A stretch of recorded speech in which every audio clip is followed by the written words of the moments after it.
जोहार साथियों, जय आदिवासी साथियों, आपका हमारे YouTube चैनल जोहार भारत में स्वागत है। साथियों, आज यानी कि 10 जून आज हमारे देश के प्रधानमंत्री गुजरात राज्य के नवसारी जिले के चिखली तहसील के खुड़वेल गांव में एक जनसभा को संबोधित करने वाले हैं। वे जिस जगह पे यह जनसभा को संबोधित करने वाले हैं वह आदिवासी विस्तार है। और देखने वाली बात यह है कि गुजरात का जो आदिवासी समुदाय है, उस आदिवासी समुदाय में एक बहुत बड़ा तबका यह जो कार्यक्रम है उसका विरोध कर रहा है। और विरोध करने की वजह क्या है?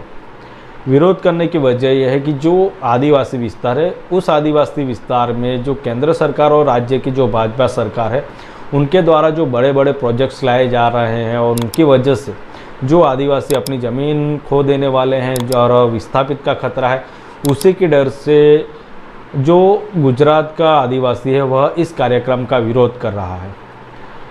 हम सब जानते हैं कि इससे पहले स्टैच्यू ऑफ यूनिटी भी गुजरात में बना, वो भी नर्मदा जिले में बना और वो भी आदिवासी विस्तार है। तो वहाँ पे भी जो आदिवासियों की ज़मीन है उसको ज़बरदस्ती छीन लिया गया।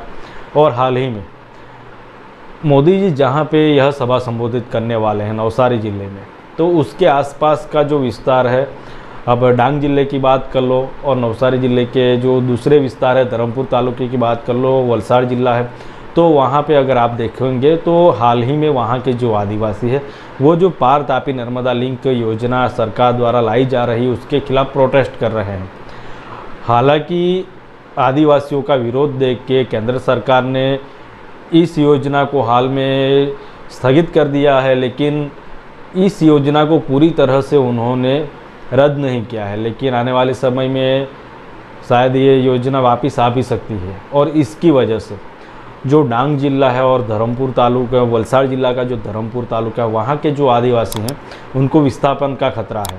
क्योंकि बहुत सारे आदिवासियों की ज़मीन, जो डैम बनेगा उससे उनकी ज़मीन डूब जाएगी, उनके खेत डूब जाएंगे, उनके घर भी डूब जाएंगे और कई जगह पे तो पूरे के पूरे गांव डूब जाएंगे। तो इसकी वजह से आदिवासियों को विस्थापन का भी खतरा है और इसी के कारण वहाँ का जो आदिवासी है वह विरोध कर रहा है। स्टैच्यू ऑफ यूनिटी पहले बनाया गया, अब पार तापी नर्मदा लिंक योजना लाने की तैयारी सरकार कर रही।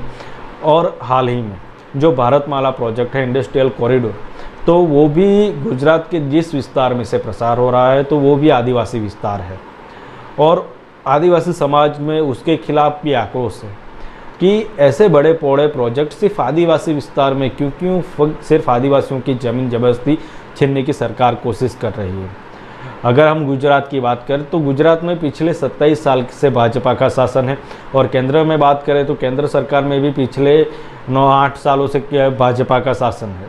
और जो लैंड एक्विजिशन के एक्ट हैं उसमें बार बार अमेंडमेंट करके किस तरह से आदिवासियों की जो ज़मीन है उसको हम एक्वायर करें बड़े बड़े प्रोजेक्ट्स के लिए, इंडस्ट्री के लिए, ये प्रयास भी राज्य सरकार कर रही है। तो ऐसे कई कारण हैं कि जिसकी वजह से जो आदिवासी समाज है गुजरात का, वो यह जो कार्यक्रम होने वाला है उसका विरोध कर रहा है। कुछ वक्त पहले जो बोगस आदिवासी यानी कि जो डुप्लीकेट आदिवासी हैं, जो आदिवासियों के सर्टिफिकेट लेके आज नौकरी करने लगे हैं, तो उनको जो राज्य सरकार द्वारा ट्राइबल के सर्टिफिकेट बांटे गए, तो उसके खिलाफ भी आदिवासी समाज में एक विरोध है। और कहीं ना कहीं आदिवासी समाज जो अब धीरे धीरे जागरूक हो रहा है, तो वो अपने साथ जो छल कपट हो रहा है, जो षड्यंत्र हो रहे हैं, उसके खिलाफ जानने लगा है। इसी वजह से आज जो आदिवासी समाज है गुजरात का, वह यह कार्यक्रम का विरोध कर रहा है। अब मोदी जी आज आने वाले हैं, तो आज यहाँ के आदिवासियों को क्या कहेंगे वो तो पता नहीं, लेकिन उनकी जो ये सभा है वह पूरी तरह से एक चुनावी सभा हम कह सकते हैं, क्योंकि इसी साल के अंत में गुजरात में चुनाव होने वाले हैं। तो कहीं ना कहीं जो गुजरात का आदिवासी है उनकी वोट बैंक को कैसे अपनी तरफ आकर्षित की जाए, उसके लिए जो केंद्र सरकार है और राज्य की भाजपा सरकार है वो प्रयास कर रही है। तो यह जो जनसभा संबोधित करने वाले हैं वह पूर्ण रूप से चुनावी सभा है। अब देखते हैं कि आने वाले वक्त में भाजपा क्या क्या करती है आदिवासियों के वोट बैंक को अपनी तरफ आकर्षित करने के लिए। दूसरी तरफ कांग्रेस और आम आदमी पार्टी भी जोर लगा रहे हैं कि किस तरह से आदिवासियों को हम अपने तरफ आकर्षित करें। साथियों, वीडियो को शेयर कर दीजिएगा, दूसरे लोगों तक पहुंचाइएगा और हमारे चैनल को सब्सक्राइब करें और हमारे चैनल को आगे बढ़ाएं। जोहार, जय आदिवासी।